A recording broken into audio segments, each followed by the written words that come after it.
જિલ્લા કલેક્ટર ગાર્ગી જૈન દ્વારા સૈડીવાસણ પ્રાથમિક ગ્રુપ શાળા શિક્ષણની ગુણવત્તાની ચકાસણી કરી વિદ્યાર્થીઓ સાથે વિજ્ઞાન, ગણિત અને અંગ્રેજી વિષય પર સંવાદ પણ કર્યું હતું.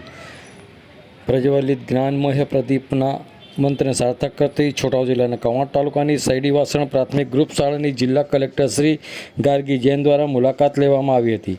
આ મુલાકાત દરમિયાન તેઓ શાળામાં વિદ્યાર્થીઓ હાજરી અને શાળા પરિસરની વ્યવસ્થા અંગે આચાર્યશ્રી પાસેથી વિગતવાર જાણકારી મેળવી હતી. Mission school of excellence project અંતર્ગત શાળાના વિદ્યાર્થીઓને આપવામાં આવતા શિક્ષણની ગુણવત્તા ચકાસવા કલેક્ટરશ્રીએ વિવિધ વર્ગોમાં જઈને વિદ્યાર્થીઓ સાથે વિજ્ઞાન, ગણિત અને અંગ્રેજી વિષય પર સંવાદ કર્યો હતો. તેમજ તેઓએ વિદ્યાર્થીઓના શૈક્ષણિક સ્તર અંગે કાળજીપૂર્વક મૂલ્યાંકન કર્યું હતું. શિક્ષકોને શિક્ષણમાં નવીનતા, શાળાનો શૈક્ષણિક માહોલ વધુ અસરકારક બનાવવા શાળા પરિસરની સુવિધાઓ, સ્વચ્છતા અને સલામતી અંગે માર્ગદર્શન આપ્યું હતું.